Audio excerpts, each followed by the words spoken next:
Welcome to Women's Wealth, the podcast with me, Joanne. Hello, welcome back to another episode of Wealth with Joanne, and welcome to my new microphone. If you've been listening over the past few months, you may have noticed the odd clunk and click, and I was using a lapel mic because I was like, you know what, I don't want a full mic. I don't want to sit with a mic in front of me. I want to be different. I want to be free. Anyway, it didn't work out. Me and the lapel mic, I just use my hands too much. And if you watch this on YouTube, you would see that I use my hands a lot. I'm playing with my hair all of the time, which is not a bad thing. But when you're recording a podcast and you keep hitting the mic, then it can be. But I'm liking it. I actually feel a bit more professional today with the new mic. This is the first podcast I'm recording with the mic. So let's see. Maybe you can help me out because I'm not sure whether or not I need this foamy thing on. I kind of like it better without aesthetically, but is that, do we look at aesthetics or do we look at the technical side of it? We'll see. Let's see. You can let me know if I need the foamy thing. Let me know if I need the foamy thing on. So let's get into today's topic, and I want to talk about the evolving world of health and beauty.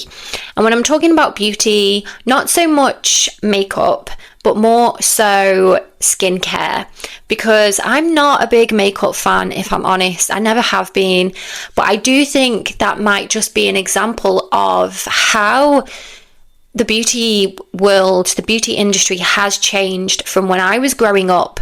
I was a teenager in the late 90s.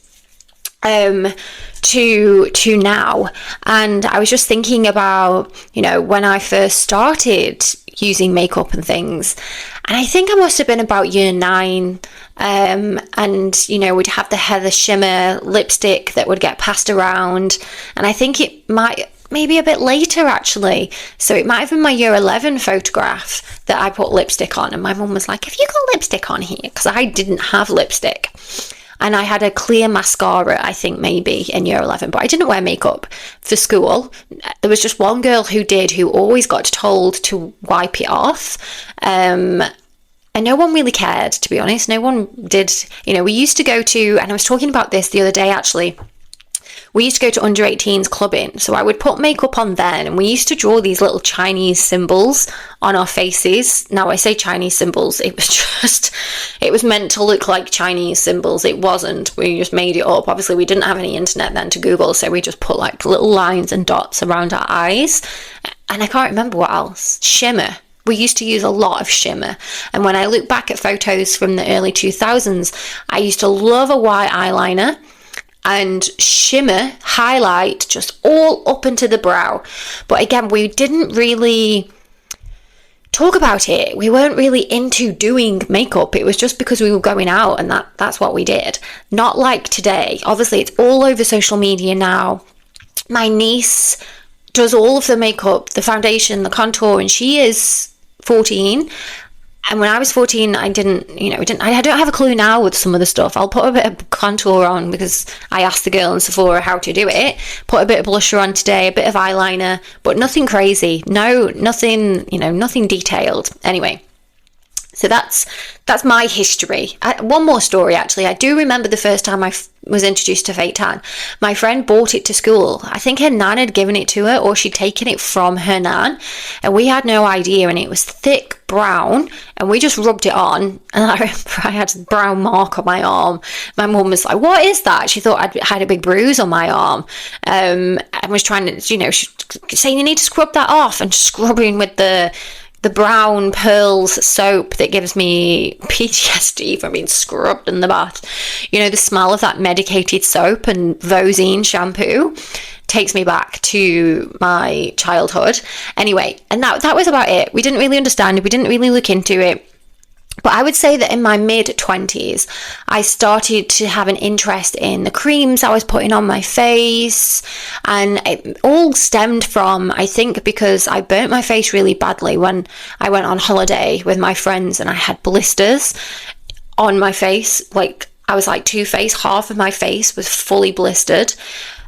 And from then, because the doctor did say about sun damage, I think I started then looking at my own skincare routine. But I was the only friend that did that. I was the friend, or probably still am, who would introduce the creams and like, oh, you need to use this for this and that for that. But I had hundreds of the things. I had a whole dressing table drawer full of skincare. Now I have a little tray. So I'm going to go into that as we go through today.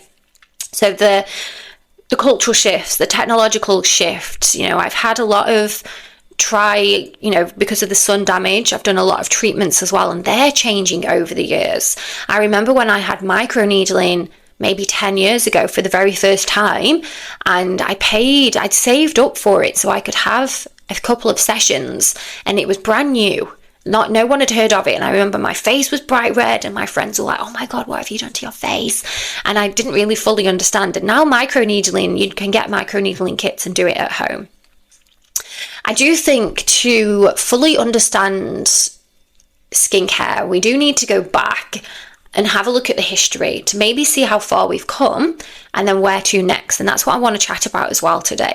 So when I was doing my research for the podcast today, the furthest back that I found was, and I didn't go too deep because this is not a history lesson, but was the Egyptian times. And I'm sure that you've all heard the story of Cleopatra used to bathe in milk, which makes me feel a bit sick. I think it put me off, but she believed that was anti-aging. So even then, it was a thing that, there wasn't social media telling her that she needed to do that, but there was obviously something going on that women at the time, and I'm just going to refer to women throughout this because I didn't do any research for men's health and beauty, but women obviously had that need or want or desire to keep themselves looking good.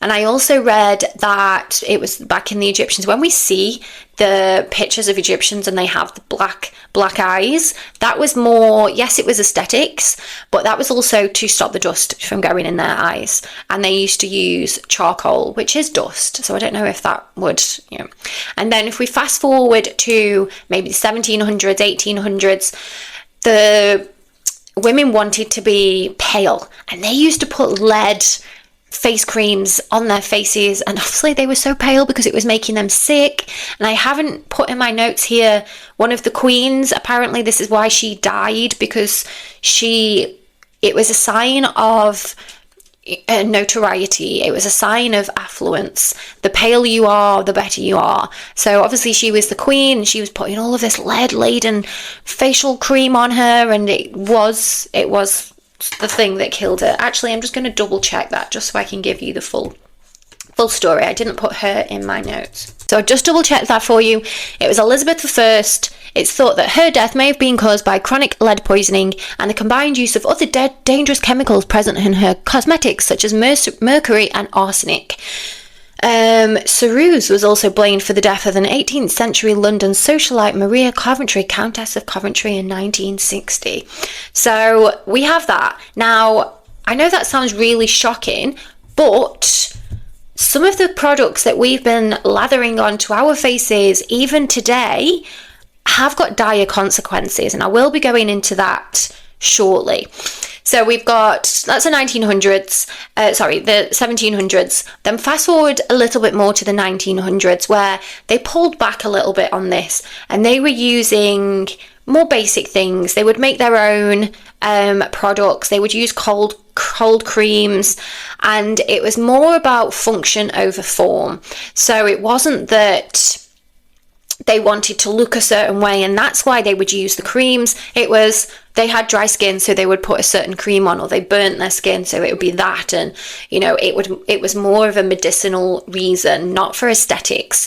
The aesthetics started to come back in again in the 1920s, and I love the 1920s fashion, the flapper style, and they would have the bright red lip and the dark eye. But again, the way that these products were then made would have been with more harsh chemicals than I also did read, before I say about the harsh chemicals, that a lot of the products that we use today haven't been updated since the 1930s. Yes, they may have all the labels singing and dancing, and this is what it is, but the FDA's expectations of products hasn't changed since then. So yes, we can look back and go, oh my God, I can't believe they used to use this. But is it something that we're still doing today?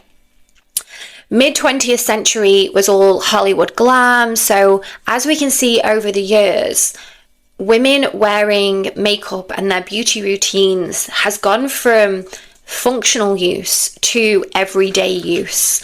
And it was the mid 20th century that women started to then use makeup daily, and they'd want to look a certain way, and they would use creams for certain things. In the I think it was 50s, 60s, I've spoken about this before in another video, was when cellulite cream was introduced.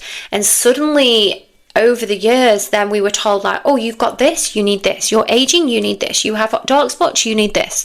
You go in the sun, you need this. And it was more consumerism, and we left the functionality aside and went for more desires. And over the recent years, so through the 2010s, and obviously now we're in nearly mid 2020s, that we started to then look more at clean beauty, sustainable beauty, people looking at what they're actually putting on their skin, but then at the same time more consumerism, because we have social media and we know more about products than ever before, but there are also more products than ever before. And where will this end? Is it just going to be, over consumerism, or are we really, really going to start pulling back? Because a lot of the products now are sustainable, and I think to be sustainable we don't need to have all of those products. And people are really looking at, myself included here, I've really pulled back on all of my products, and I do make my own using essential oils and fractionated coconut oil. So that's my base, and I'll use that to clean my face as well, and pulling back on products that are full of ingredients. And I love the ordinary products because they are just so basic, and what is on the label is exactly what is in the bottle. But again, I'm going to go into that a little bit more now we've done the history. And compared to the previous health and beauty trends that were more about looking good, so for example in the 1980s, if we go back to fitness in the 1980s, that was all about working out, and not so much about feeling good, but more about looking slim, and which nowadays isn't so much a thing. There's been a shift in working out to look a certain way to working out to feel a certain way. And I do think that this, again, is a positive that has come out of social media, that it's not all just based on how we look. There's more inclusivity nowadays compared to the 80s, the 90s.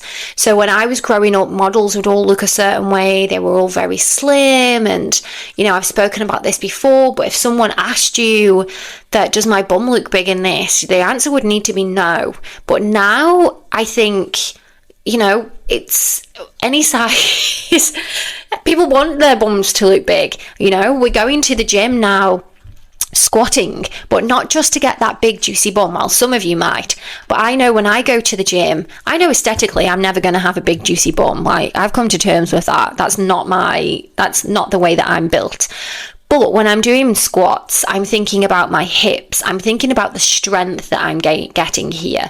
I'm thinking about my knees and my joints. So I'm not squatting to get the big juicy bum. I'm squatting because of the longevity, to allow my body to work for me for longer periods of time, to help me strengthen my core. So how I feel, and not just about how I look. Another difference is that companies do not have to just rely now solely on advertising. Companies can rely on people like myself. They could reach out to me and say, oh, we'd love you to share this product. And I have had people reaching out to me, actually. Some of the products that I don't agree with, so I don't I turn it down because I'm like, no, that's not for me. A lot of them are in the US, and when I tell them I'm in the UAE, they don't have shipping here, so it's a no-go. But that happens. So what they do is they reach out to people on social media. We'll send you this free sample if you share. And then, of course, that was also how influencers were also born, from, sharing these products. Now, there's an upside and a downside to this, because a lot of these influencers will, of course, it's their job. So they're going to accept products, they're going to share products that they may not actually use in real life, or like in real life, or actually have any benefits from in real life, because they're doing it because they're getting paid. So that's one of the downsides. But an upside to that is the average Joe, I am the average Joe, that I can then see these trends and try them out for myself and learn and educate myself through what we're being shown on social media, the different people using the products, and being able to put together what will be positive for me to use, or what's going to be good for my skin or my age range, compared to back in the day when it was just an advert in a magazine and you didn't really have any clue what you were doing, what you were putting on your skin. And just think about how quickly trends take off because of what's shared on social media.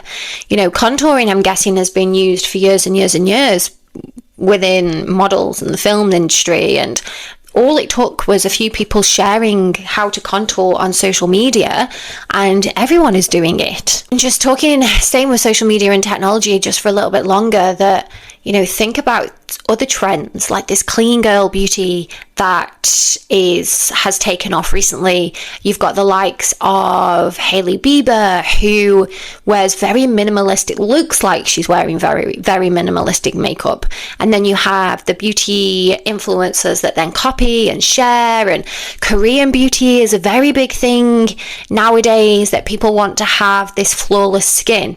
Now, yes, I am on board with that, because personally, I don't think women need to, unless you love doing your makeup every single day.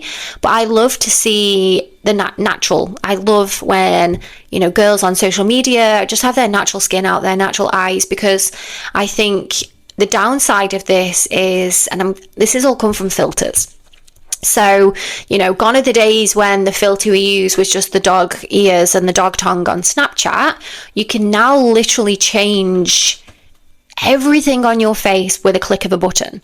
And no one would ever really know, because it's so good now. I was playing around with some of the yeah. You can tell that I'm a millennial, because I'm like, I was playing around with it. I've got no idea what I was doing though. Just putting on like blusher and highlight and mascara. You can literally do a full face of makeup on these things. Now, when I looked at it, I thought, oh my God, I look ridiculous, because I'm not used to seeing myself like that. But there would be girls who are a lot younger than me. My niece, for one of them, her WhatsApp picture I clicked on the other day, and I was like, oh my God, who is she? She looks about 24, but it's all a big filter. And what I think has happened is then, from these filters, that people have forgotten that we have pores, we have spots, we have freckles. Now, freckles is another trend that they've seen, that people are actually drawing them on, and you can buy an actual freckle pen, which again is a little bit crazy. Hello, millennial. But why not just embrace your own natural skin? Why are we covering up? Why are we trying to hide all of these blemishes when, and again, I know women who suffer with acne and spots, and yes, of course you want to cover those up. What I'm talking about is just everyday blemishes, your freckles, your little red marks that we have. And the rise of the filter has then kind of, I think, made women a little bit more, what's the word I'm after? Conscious about the way that their skin looks, whereas we wouldn't have had that before, because we were very aware of how real skin looks. But now everyone can just cover up their skin through these filters. And then this has then had the rise of this clean girl beauty look. And I just think that, we need to find the middle ground of putting makeup on, having fun with it, to embracing our natural beauty as well. And I just want to talk a little bit about Pamela Anderson, because I am fed up of seeing, I love that she's wearing no makeup and she's 57 or 58, I think I read. But why are we talking about it? And I know I'm talking about it now, I'm sorry, but why does it matter? And I saw this post this morning that someone shared, and it really annoyed me. Someone had put, women age like fine milk. Women age like milk. And they'd put Pamela back in the 90s and Pamela now. And it's 30 years ago. She is not going to look, no one looks the same from 21, 27 to 57. So first of all, shut up, get that example off my screen. Second of all, who are you to judge? Like, I don't know who it was. It was just someone had sent it, and the comments were all agreeing with what I'm saying now. But why are we talking about Pamela Anderson because she's choosing not to wear makeup? Why is this a thing? Why can it not just be that that's how she's choosing to look? And she looks amazing. Her skin is gorgeous. You know, she hasn't had, I haven't read deep into it, that she hasn't had lots of work done. She doesn't look like that she's had all the fillers, and, you know, she's probably had Botox here and there, and she's kept it very natural. And I think, when are we just going to let women just be themselves? And just going back to the trends and things, and, can we not just find, and it's never, no one's going to listen to this podcast and go, hang on a minute, let's calm all of this down. But within ourselves, to just give ourselves permission to just be natural, to just walk around with no makeup on, to learn about what's good for our face and our skin and put these products on. Because a lot of the things that are sold to us, and again, people my age, women my age, who we didn't have this understanding, we didn't have this education growing up. We weren't told that a lot of the creams that we're putting on our faces and our bodies are full of carcinogenics that could cause breast cancer. And a lot of young girls, I don't think we have the clean beauty, but then we have also putting the makeup on every single day. And I think there needs to be a ground between, we don't do that every day because we know it's not good for us. Sorry, I went off in a tangent then. I can't even remember how I got there. I've gone completely off to my notes here as well. So we've talked about the here, the now, the past, the present. Let's talk about the future. And when I was researching this, I didn't know it is a minefield that, things that are coming. Some of the things that I read about, and I didn't fully understand, so I'm not going to talk about it on a podcast, but products that match your DNA. So taking samples of your DNA to see what you actually need to put on your skin and what your body needs, which sounds amazing actually. But again, I can't go into too much detail because I was reading it. I was like, oh my God, this makes no sense to me right now. But from what I can gather is DNA, they look at what you need and they advise you on that. There was also devices like an Apple Watch or the rings that people wear that are for more skin and beauty. So when your skin is becoming dehydrated, it will ping and tell you that you need to drink some water, that kind of thing. And you need to reapply your SPF, or your skin is oily today, so you need to eat X, Y, and Z. And it sounds amazing. It really sounds to me like a full understanding of what goes in our bodies comes out. And I do feel like the understanding of gut health and beauty is also on the rise. People really learning that, diet plays a huge part in obviously everything, but the way that your hair grows, your skin. And since I've not drank alcohol for, I've forgotten now, nearly 5 years. And I used to hate my dark circles under my eyes. And since I've stopped drinking alcohol, I look back at pictures and I think, oh my God, I look older then than I do now. And that's because I do pay more attention to what goes in. So less sugar, of course, no alcohol at all is less sugar straight away. More greens. Since I've started eating meat, I've noticed a change in my skin.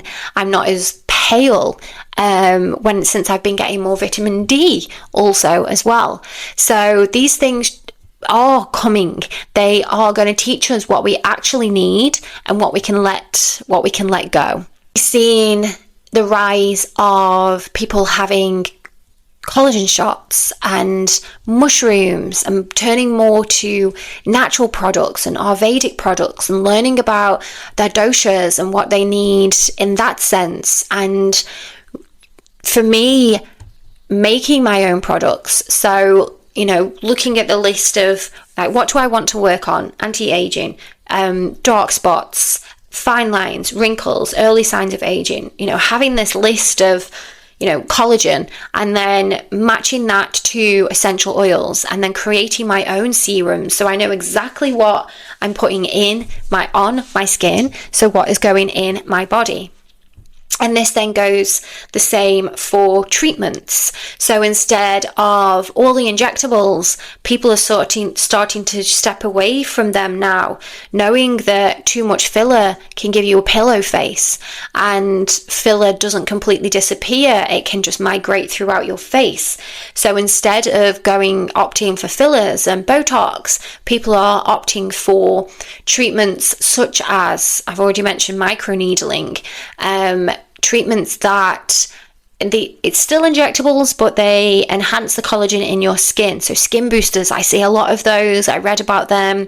Collagen shots, adaptogenic teas and lattes, all of these things where we're putting, eating good, drinking the teas, and really thinking about nurturing inside so that then it shows on the outside, which I think we were missing that 5, 10, 20 years ago. It was more about let's layer it on and buy into this consumerism.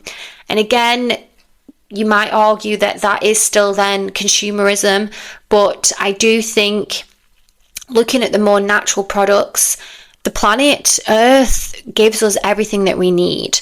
And personally, for me, the way that I look at my skincare is if I can't read the name of it, if I'm not sure what it is, or there's too many things on the back of the product, I'm like, absolutely not, that's not going on my skin, because we need to know what's going in. And if it's, a paraben over a jasmine oil, for example, I'm just saying jasmine because there's a jasmine plant outside, then I'm going to go for the jasmine oil. I'm going to learn about what that does to my skin, and I'm going to go for that instead of the expensive product that's giving me all of these promises, but I don't know what's actually in there. And I think maybe this is the time so yes, we have the social media, the consumerism that pushes all of these things. So we are over stimulated. We do have a lot of choice. However, then that gives us what we need to do is empower ourselves here to take what we need, leave what we don't. And I do think that maybe coming forward from what I've been reading, coming through from 2025 is more of that, more of an understanding, more of clean beauty in a sense of we're not faking it, so it's not just looks like we've got a clean face, but actual clean beauty. That also leads me on to, and I did a bit of research, and I'm so excited to share that from 2025, I will be sharing face yoga. This is something that I've been dabbling in on and off for a while, and again, noticing the differences for myself and clients asking me about face yoga. I'm like, you know what? I'm going to train, and I'm doing it. I'm just practicing now before I go completely live. But face yoga is, and I was reading a little bit about it. It's like, do I talk about this? Do I put it in?